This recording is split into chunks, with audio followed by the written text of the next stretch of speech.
I'm looked at by not only just society, but the government, pretty much politicians, as a dangerous individual because of the fact that I refuse to go by what society's standards are. Especially Black Americans again, and they say, I'm not Black, I'm mixed. And you're looking at them and you're like, baby, really?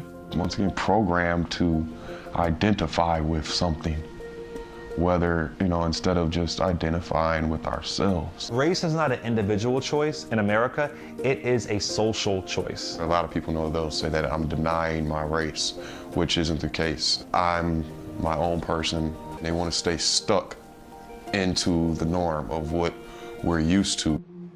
Dear President Obama, you are the epitome of what positive things can happen from change. However, Mr. President, I've been disappointed about the message given to millions of multiracial people. If you are multiracial, you have to choose to be of one race.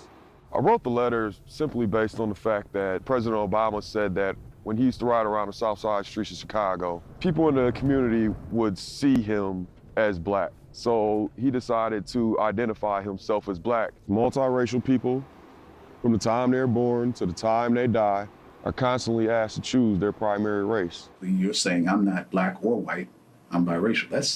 That's a tough concept for most of us because we've been kind of trained to put someone in a category. We're too busy living our life through others.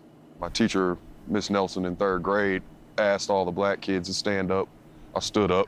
She asked the Asian kids to stand up. I sat down. Then she asked the white kids to stand up. I stood back up again, got a couple cracks. My father said that was a defining moment for me in being multiracial that I still stand up for today. President Obama, we cannot go back to the one drop of Black blood rule. My grandmother's 90 years old. She moved here from Mississippi back in like 1979. You see her journey right here to what it is today. Our ancestors have fought so hard. My grandmother, she even identifies me as being multiracial. She fought for that. She went through the times of, out there picking cotton or couldn't use a certain bathrooms. And it kills her sometimes to even see that we still are a society built on race. President Obama, now is your chance for your children and all of us who are multiracial to clear the clouds about race by answering the call. For that is the true genius of America, that America can change. This is your moment. This is your time.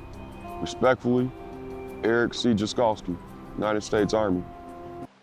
Were we really nothing more than the color of our skins? Were we always going to be competing racial groups? White supremacy has been embedded in the United States of America from its founding. While at the Zimmerman trial, Eli decided to visit a conference on white privilege the following winter. The legal system protected a white male who killed a Black male. White privilege. Was race really the driving force in America? To white America, when George Zimmerman comes into contact with Trayvon Martin, he's fearful because of his Blackness. White privilege doesn't even have to do with if you're fully white or if you're fully Black or if you're fully anything. I think a lot of it has to do with skin color. With nearly 3,000 people here, from diversity consultants and university professors to government bureaucrats, this is Identity Politics Central. What gives these people their power, their justification, is their willingness to exploit America's irredeemably racist history. They believe they have created a path to America's redemption. But what they have done instead is create yet another racial construct that traps us in skin color.